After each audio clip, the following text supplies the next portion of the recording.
Assalamualaikum warahmatullahi wabarakatuh. Perkenalkan, nama saya Asriatul Hasanah, nomor NIM 20140300040. Saya adalah salah satu mahasiswa Universitas Imam Bonjol Madang, jurusan atau prodi yakninya Manajemen Pendidikan Islam. Masuk kepada materi yang akan saya sampaikan pada kali ini, yakninya karakteristik setiap periode sejarah di Indonesia. Sejarah-sejarah di Indonesia tidak terlepas dari dua zaman. Zaman yang pertama yakninya zaman prasejarah, di mana pada zaman ini masyarakat Indonesia belum mengenal apa itu tulisan. Dan pada masa ini masyarakat Indonesia telah memiliki konsep ketuhanan yang sederhana, yakninya dengan menganggap ada kekuatan yang di luar kemampuan manusia yang mempengaruhi kehidupan manusia disebut dengan animisme, dan benda-benda yang memiliki kekuatan gaib di luar kemampuan manusia disebut dengan dinamisme. Dan pada masa ini juga masyarakat Indonesia telah memiliki konsep kepemimpinan yang sederhana seperti kepala suku dan suatu kelompok. Yang kedua yakninya zaman sejarah. Pada zaman ini rakyat Indonesia telah mengenal apa itu tulisan, dan pada zaman ini konsep ketuhanan di Indonesia telah meningkat, yakninya menganut sebuah agama. Pada mula-mulanya agama di Indonesia yakninya hanyalah agama Hindu dan Buddha. Setelah itu masuklah agama Islam di Nusantara. Setelah perkembangannya waktu, masuklah agama Kristen dan Katolik. Dan konsep kepemimpinan di Indonesia juga telah meningkat dari awalnya seorang kepala suku menjadi seorang raja, setelah itu prabu dan sultan. Dan pada masa ini keadilan di Indonesia masih ditegakkan di setiap kerajaan-kerajaan di Indonesia. Dan setelah perkembangannya waktu menjadi seorang presiden. Pada masa ini konsep kepemimpinannya, keadilan dibuat hukum tertulis dan ditegakkan sebuah lembaga-lembaga di Indonesia. Dan pada masa ini telah masuk masa modern di Indonesia. Zaman sejarah. Zaman sejarah di Indonesia dibagi beberapa, yakni yang pertama zaman sejarah Indonesia kuno. Zaman sejarah Indonesia kuno meliputi sejarah kerajaan-kerajaan bercorak Hindu-Buddha.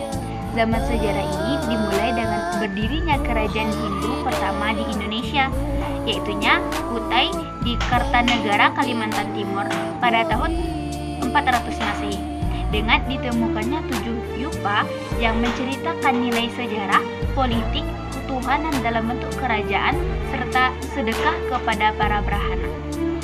Dari sekian banyak kerajaan-kerajaan di Indonesia, ada 2 kerajaan yang ingin menyatukan Nusantara, yakninya Kerajaan Sriwijaya dan Kerajaan Majapahit. Yang kedua, Kerajaan Sriwijaya. Kerajaan Sriwijaya sangat mengandalkan kebesaran lautnya dengan menguasai lalu lintas laut Selat Sunda pada tahun 686 dan Selat Melaka pada tahun 775. Kerajaan Sriwijaya merupakan kerajaan Buddha yang terbesar di Asia Tenggara pada saat itu. Di sini juga terdapat perguruan tinggi yang mengajarkan agama Buddha, yang guru besarnya adalah Mahaguru Dharma Kitri. Dan yang ketiga yakninya Kerajaan Majapahit. Kerajaan Majapahit mencapai puncak kejayaannya pada masa Hayam Wuruk dengan patih besar Mahapatih Gajah Mada.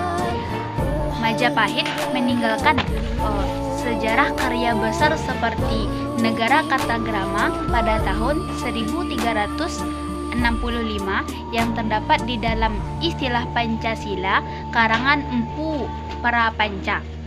Dalam kitab Sutasoma yang terdapat di dalamnya ungkapan Bhinneka Tunggal Ika, yang artinya walaupun bercerai-cerai tapi kita tetap bersatu. Yang keempat, zaman sejarah Indonesia baru. Zaman sejarah Indonesia baru merupakan zaman perkembangannya kerajaan-kerajaan yang bercorak Islam, seperti diantaranya Samudra Pasai di Aceh, Kerajaan Demak dan Mataram Islam di Jawa Tengah, Kerajaan Banten dan Cirebon di Jawa Barat, Kerajaan Makassar di Sulawesi Selatan, Kerajaan Ternate dan Tidore di Maluku Utara. Dan yang kelima, yakninya masuknya agama Islam di Nusantara melalui para pedagang Gujarat mudah diterima masyarakat Indonesia. Agama tersebut terpengaruh pada kehidupan dan sudut pandang masyarakat yang terlihat dari segi ekonomi dan sosial. Misalnya, pada aktivitas perdagangan mulai terjadi komunikasi terbuka. Mereka saling mengenalkan adat istiadat yang berbeda-beda serta saling toleransi. Baiklah, kita masuk ke nomor 6, yakninya zaman sejarah Indonesia modern. Pada zaman ini dibagi atas 3 kelompok, yakninya zaman penjajahan Barat, zaman kebangkitan nasional, zaman penjajahan Jepang, zaman pasca Indonesia merdeka. Dan yang nomor 7 yakninya zaman penjajahan Barat dimulai dengan penyerangan Portugis menguasai Malaka pada tahun 1511. Belanda masuk ke Indonesia pada abad ke-16 dengan menyerang Batavia pada tahun 1628 sampai 1629 yang di bawah kekuasaan Sultan Ageng Tirtayasa. Rakyat Indonesia mempunyai perlawanan, diantaranya Batipura tahun 1817 dan Tuanku Imam Bonjol pada tahun 1821 sampai 1837. Dan yang ke-8 yakninya zaman kebangkitan nasional dimulai pada awal abad 20. Perlawanan pertama oleh Budi Utomo pada tanggal 20 Mei tahun 1908. Kemudian disusul Sekarat Dagang Islam yaitu SDI pada tahun 1909. Kemudian atas usul Hos Takroaminoto, SDI diubah menjadi SI atau Sarekat Islam pada tahun 1911 dengan maksud memperluas sabab pergerakannya. Kemudian disusul oleh Indische Partije atau IPI pada tahun 1913 oleh 3 serangkai. Dan yang ke-9 yakninya penjajahan Jepang. Penjajahan Jepang terjadi bersamaan dengan peristiwa Perang Dunia Kedua. Untuk menarik simpati rakyat Indonesia agar mau membantu Jepang menghadapi sekutu dalam Perang Asia Timur Raya, maka pemerintahan menjanjikan kemerdekaan kepada Indonesia di kemudian hari. Dan untuk itu merealisasikan janjinya, maka dibentuklah BPUPKI. Ketuanya yaktinya Rajiman Dioningrat dan ketua mudanya yaitu Ichia Bangase dan beranggotakan 60 orang. Dan yang ke-10 yakninya BPUPKI mengadakan 2 sidang. Sidang yang pertama yakninya pada tanggal 29 Mei sampai tanggal 1 Juni tahun 1945 yang membahas masalah dasar negara dengan pembicaraan pertama yaitu pada tanggal 29 Mei tahun 1945 adalah Muhammad Yamin yang menjelaskan tentang peri kemanusiaan, peri ketuhanan, peri kerakyatan. Pembicaraan yang kedua yakninya pada tanggal 31 Mei tahun 1945 adalah Profesor Supomo yang menemukan teori-teori negara.